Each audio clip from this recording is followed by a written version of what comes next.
Hey guys, this is Preeti. Welcome back to my channel. Guys, आज हम बात करने वाले हैं एक 2022 release psychological horror movie slap face के बारे में। इस फिल्म की कंसेप्ट काफी नई है, सो आई होप आपको पसंद आएगी। तो चलिए वीडियो को स्टार्ट करते हैं। कहानी के स्टार्टिंग में हम दो भाई लूकस एंड टॉम को एक दूसरे को थप्पड़ मारते हुए देखते हैं, मगर वो लोग झगड़ नहीं रहे थे। ये एक तरह का गेम है स्लैप फेस नाम का, जो ये दोनों हर रोज एक बार ना एक बार जरूर खेलते हैं। हाँ, ये लोग थोड़े से वियर्ड है, मगर हमेशा से ऐसे नहीं थे। कुछ साल पहले तक भी सब कुछ नॉर्मल था, मगर जब 3 साल पहले उनके पेरेंट्स की एक कार एक्सीडेंट में मौत हो गई, तब से इनकी जिंदगी बदल गई। छोटे से उम्र में ना चाहते हुए भी टॉम को लूकस का गार्डियन बनना पड़ा। उसे ना मिला किसी का प्यार, ना कोई proper guidance. Loneliness and frustration में वो शराबी बन गया, और इसका डायरेक्ट असर पड़ा लूकस पर। वो जैसे को और भी ज्यादा अकेला पड़ गया। धीरे धीरे डिप्रेशन का शिकार बनने लगा वो। उसके कंडीशन का फायदा लेकर उसके सो कॉल्ड फ्रेंड्स भी उसे बुली करने लगे। घर में, स्कूल में, हर जगह उसे सफर करना पड़ा। हम देखते हैं इनकी घर की हालत भी बहुत खराब है। मेन सिटी से काफी दूर एक सुनसान इलाके में रहते हैं ये लोग, जंगल के पास। आसपास और कोई नहीं रहता, और लूकस का तो मैक्सिमम समय इसी जंगल में बीतता है। यहाँ पर एक अजीब सा सन्नाटा है जो उसे बहुत पसंद है, मे बी अपने अंदर के अधूरेपन को ढकने के लिए। एक दिन हम देखते हैं वो ऑनलाइन एक लोकल फोकलोर के बारे में रिसर्च कर रहा है, जो किसी विरागो नाम के विच के बारे में है।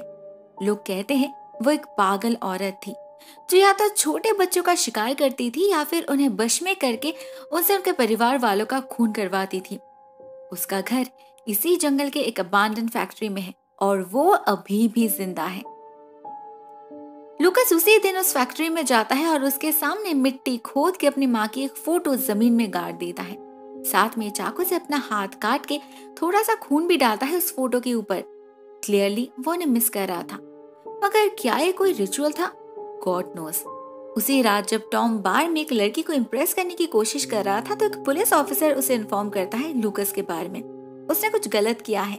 इनफैक्ट वो तो हर रोज कुछ ना कुछ गड़बड़ करता ही रहता है। सभी लोग परेशान है उसे लेकर। टॉम उसे घर ले जाता है और अपना फ्रस्ट्रेशन बाहर निकालने के लिए वो दोनों फिर से स्लैप फेस गेम खेलने लगते हैं। मगर तब घर में टॉम की गर्लफ्रेंड एना भी थी। उसे ये पाते ये गेम बहुत अजीब लगता है। लूकस जैसे कुछ ज्यादा ही मूडी बन चुका है। नेक्स्ट सीन में हम उसे जंगल में भागते हुए देखते हैं। 3 लड़कियां उसे चेस कर रही थी। ये लोग उसके फ्रेंड्स हैं, मगर उसे बहुत परेशान करते रहते हैं। इस बार ये लोग उसे चैलेंज देते हैं कि लूकस को उस हॉन्टेड फैक्ट्री के अंदर जाकर उनके लिए कोई गिफ्ट्स लाना होगा। इनिशियली लूकस को डर नहीं लगा, क्योंकि उसे उन रूमर्स पर कोई भरोसा नहीं था। मगर कुछ देर बाद जब उसे अपने पीछे काला साया नजर आता है, तो डर से उसके हाथ पैर कांपने लग जाते हैं। ये वही विच थी, विरागो। लेकिन वो लूकस को हार्म नहीं करती। डर से वो खुद ही बेहोश हो चुका था। उसका सेंस लौटता है कुछ देर बाद मोरिया के आवाज से। मोरिया उसकी गर्लफ्रेंड, काइंड ऑफ गर्लफ्रेंड है, मगर बाकी दोस्तों के सामने रिवील नहीं करती, नहीं तो वो लोग उसे ग्रुप से निकाल देंगे। ये बात लूकस को बिल्कुल भी पसंद नहीं आती। कोई से इम्पोर्टेंस क्यों नहीं देता। उधर उसका भाई अपने गर्लफ्रेंड के साथ बिजी है, तो इधर उसकी गर्लफ्रेंड अपने दोस्तों के साथ। गुस्सा कम करने वो जाता है अपने माँ के फोटो को चेक करने, मगर वहां तो कुछ भी नहीं था। किसी ने उस फोटो को चुरा लिया था। लूकस को वहां कुछ फूल दिखते हैं जो डायरेक्टली फैक्ट्री की तरफ जा रहा था। वो उन्हें फॉलो करता है, और इस बार भी उसे वो विच चेस करती है। लेकिन न जाने क्यों वो उसे हर्ट नहीं कर रही थी, बल्कि उनमें एक अजीब सी बॉन्डिंग फॉर्म होने लगी थी। एक अनहेल्दी, एक अनअर्थली बॉन्डिंग, एक इंसान और एक मॉन्स्टर के बीच। इवन ये विच तो उसके घर तक पहुंच गए थे उसका पीछा करते करते, और लूकस के लिए फूल छोड़ गई थी। कुछ दिनों तक ऐसा ही चला। लूकस हर रोज उससे मिलने जाता था। अपने दोस्तों से, मोरिया से उसका मिलना जुलना कम हो गया था। वो पूरा दिन क्या करता, कहाँ जाता, किसी को पता नहीं चल रहा था। ये बात टॉम की गर्लफ्रेंड एना ने नोटिस की थी। एक्चुअली वो पिछले कई दिनों से लूकस को ऑब्जर्व कर रही थी। उसे लग रहा था कुछ तो गड़बड़ है। उसने टॉम से कहा भी, मगर टॉम ने ध्यान नहीं दिया। इसी बीच एक दिन एक हादसा होता है। लूकस को एक डॉग चेस करने लगता है। वो तो डर के मारे भाग रहा था, मगर बीच में कहीं से वो विच आ जाती है और वहीं पर उस डॉग को चीर फाड़ के मार डालती है। भले ही वो लूकस को बचा रही थी, लेकिन इतनी ब्रुटैलिटी तो उससे भी हजम नहीं हुई। ऊपर से उसने सारा खून लूकस के चेहरे पर ही लगा दिया, एज़ इफ खून उसी ने किया है। इस बार एना खुद को रोक नहीं पाई। उसे बहुत अजीब फील हो रहा था, साथ में शक भी। वो कॉन्स्टेंटली लूकस को इंटेरोगेट कर रही थी, मगर लूकस उसे इग्नोर कर रहा था। दूसरी तरफ मोरिया खुद उससे मिलने आती है। लूकस उसे उस विच के बारे में बताता है, उससे मिलवाने भी ले जाता है, मगर शायद ये सब उस विच से सहन नहीं हो रहा था। उसे लेकर एना का कंसर्न और लूकस के दिल में मोरिया के लिए फीलिंग्स, ये दोनों ही उसे डिस्टर्ब कर रही थी। वो हमेशा इन पर नजर रखने लगी, साय की तरह लूकस के साथ रहने लगी। वो उसी दिन घर लौटते वक्त एना को एक मिसिंग पोस्टर दिखता है जो एक डॉग का था। हम समझ पाते हैं ये वही डॉग है। वो टॉम के एब्सेंस में उसके घर जाती है और लूकस का कमरा चेक करती है। उसके क्लोजेट में बहुत सारे ब्लैक मैजिक वाली चीजें मिलती है उसे, लेकिन उसे पता नहीं था वो विच भी उसी घर में मौजूद है। उसे बस किसी का प्रेजेंस महसूस होता है, तो वो टॉम की गन लेकर उसके सामने आ जाती है, मगर शूट नहीं कर पाती। उससे पहले ही वो विच उस पर हमला कर देती है। कुछ ही देर में लूकस घर लौट आता है। उसे बाहर एना की गाड़ी तो दिखती है, मगर घर में वो कहीं नहीं थी। उसके गाड़ी पर लंबे लंबे नाखूनों के दाग थे और घर के दीवार पर एक बुलेट मार्क था। ये सब कुछ बस एक ही तरफ इशारा कर रहा था, जिसे समझने में लूकस को वक्त नहीं लगा।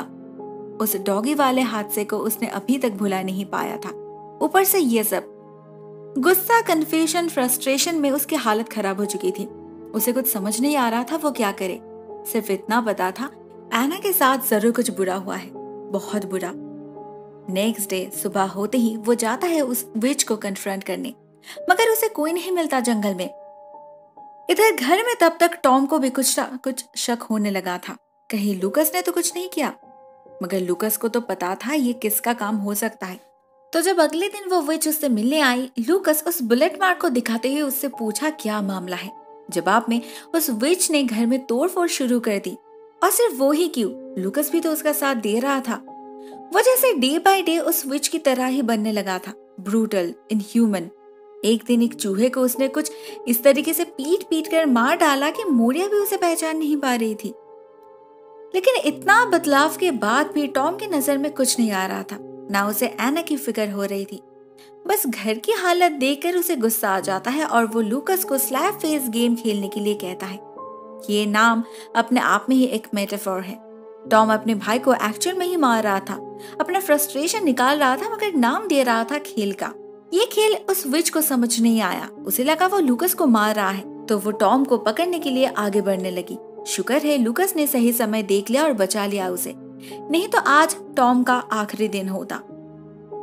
इस दिन के बाद से उसे सच में डर लगने लगता है। उसे समझ नहीं आ रहा था ये विच अच्छी है या बुरी। अगर अच्छी है तो वो टॉम को मारने क्यों आ रही थी। नेक्स्ट डे फैक्ट्री के सामने जाते ही लूकस को इसका जवाब मिल जाता है जब उसे एना की लाश दिखती है। उस विच ने उसका खून कर दिया था। लूकस और एक मिनट वहां रहना नहीं चाहता था। वो भागता है घर की तरफ, मगर फिर से उसके दोस्त उसका रास्ता रोक लेते हैं और उसे हैरस करने लगते हैं। इस बार कुछ ज्यादा ही। उन लोगों ने लूकस को पकड़ कर रखा था और मोरिया से कहा था उस पर थूकने के लिए, जो उसने किया भी। लूकस ने ये एक्सपेक्ट नहीं किया था। सिर्फ खुद बुलीड होने के डर से, ग्रुप से अलग हो जाने के डर से मोरिया उसके साथ ऐसा कैसे कर सकती है। ये लोग तो असल में उसे दोस्त भी नहीं मानते। हमेशा उसे उसके बालों को लेकर, एटीट्यूड को लेकर, कलर कंप्लेक्शन को लेकर टॉन्ट करते रहते हैं। और ये मोरिया है कि उन्हीं का साथ दे रही, वो तो उसकी मदद करने से रही। फाइनली लूकस को मदद मिलती है उस विच से, उसके सच्चे दोस्त से। उसके घुराने के आवाज से सभी लड़कियां भाग जाती है और अकेले रह जाती है मोरिया। विच उस पर ही हमला करती है, पत्थर से उसका माथा कुचल के मार डालती है उसे। लूकस उसे बचा नहीं पाता, लेकिन इस बार उसके दिमाग से सारा कंफ्यूजन दूर हो चुका था। वो समझ गया था ये विच अच्छी नहीं हो सकती। She is evil, true evil. वो पुलिस को कांटेक्ट करता है, सब कुछ डिटेल्स में बताता है, मगर उस पर कोई यकीन नहीं करता। सबको लग रहा था वो झूठ कह रहा है, अपनी गलती छुपाने के लिए कहानी बना रहा है। स्पेशली एक ऑफिसर जो उसे बचपन से जानता है, उसके परिवार को जानता था। वो तो श्योर था ये खून लूकस ने ही किया है, क्योंकि उसे पता है गुस्सा आने पर लूकस कितना खतरनाक हो सकता है। उसने खुद अपने आंखों से उसका डिस्परेशन देखा था। इस पॉइंट पे हमें पता चलता है लूकस बचपन से ही बहुत जिद्दी है और गुस्सा आने पर वो अपना आपा खो देता है। उससे तो खुद उसकी माँ भी डरती थी। हो ना हो ये मॉन्स्टर कोई और नहीं हो सकता, लूकस खुद ही है। अंदर जब इंटेरोगेशन चल रहा था, बाहर टॉम पूरी कोशिश कर रहा था लूकस को आजाद करने की, मगर वो कुछ नहीं कर पाया। कोई भी लॉयर उसका केस ले ही नहीं रहा था। टॉम तो उम्मीद छोड़ चुका था, मगर मिरेकल होता है। उस दिन लूकस का सेल अपने आप ही खुल जाता है और जब वो बाहर निकलता है तो पुलिस स्टेशन की हालत देखकर उसकी रूह कांप जाती है। उस विच ने सारे ऑफिसर्स का खून कर दिया था। पूरा स्टेशन खून से लहूलुहान हो चुका था। लूकस को वहां वो विच दिखती है। वो उसकी तरफ ही आ रही थी, मगर लूकस भागता है दरवाजे की तरफ। उसे डर लगने लगा था इस विच से। कुछ देर बाद हम इसी पुलिस स्टेशन में बाकी ऑफिसर्स को लौटते हुए देखते हैं। इस बार भी सभी को लग रहा था दोषी लूकस ही है, तो सभी पुलिस मिलकर उसे ढूंढने लग जाते हैं। मगर तब तक वो कहीं गायब हो चुका था। वो गया था अपने घर। उसे पता था वो विच जरूर उसका पीछा करेगी, और होता भी यही। इस बार जैसे वो विच उसके घर आ पहुंचती है, लूकस उसे डायरेक्टली पूछ लेता है वो अच्छी है या बुरी। अगर वो अच्छी है तो ऐसे कैसे किसी का खून कर सकती है वो। लूकस के इन सवालों से वो विच कुछ परेशान हो जाती है और नाराज भी। ठीक तभी टॉम घर वापस आता है और विच का सारा गुस्सा जाकर गिरता है उस पर। वो उसे ठीक वैसे ही थप्पड़ मारने लगती है जैसे वो लूकस को मार रहा था स्लैपफिस्ट गेम के वक्त। वो टॉम को इतना मारती है कि मारते मारते बेचारे की जान ही ले लेती है वो। लूकस कुछ नहीं कर पाता। वो शूट करता है उसे देखकर, मगर गोली उसे छूकर गुजर जाती है। फाइनली लूकस उसे चाकू से स्टैब करता है, तब जाके उसकी मौत होती है। मगर इस वक्त भी वो टॉम का खून उसके चेहरे पर लगा के जाती है। और कुछ देर बाद जब पुलिस आती है, उन्हें वही दिखता है टॉम की लाश और खून से लाल लूकस का चेहरा। वो विच कहीं दिख नहीं रही थी, गायब हो चुकी थी वो, या फिर वो कभी थी ही नहीं। वो सब कुछ सिर्फ और सिर्फ लूकस का इमेजिनेशन था। मे बी ये विच विरागो लूकस का ही सेल्फ रिफ्लेक्शन था, उसका दूसरा सेल्फ। बचपन से हर दिन घर में, स्कूल में, दोस्तों के साथ, सोसाइटी में, हर जगह हैरेस्ट होते होते जो गुस्सा उसके अंदर भरने लगा था, जमा हो रहा था, उसका ही एक्सप्लोजन है ये। टॉम कितना ही क्यों ना कह ले, वो गेम खेल रहा था, मगर वो गेम भी एक तरह का अब्यूज ही था। और फिर हमें उस ऑफिसर के बातों से ये भी तो पता चला था कि उसके पिता भी अब्यूसिव थे, उनके माँ को मारते थे। तो क्या लूकस के अंदर के उसी गुस्से का नाम है विरागो? लेकिन अगर लूकस ही विरागो है तो उसने मोरिया को क्यों मारा? वो उसे बार बार बिट्रे कर रही थी, अपने दोस्तों को उससे ज्यादा इंपॉर्टेंस दे रही थी, इसीलिए मे बी और मे बी नॉट। इसी सवाल के साथ ये मूवी एंड हो जाती है। लास्ट में आती है एक स्ट्रॉन्ग मैसेज बुली के अगेंस्ट।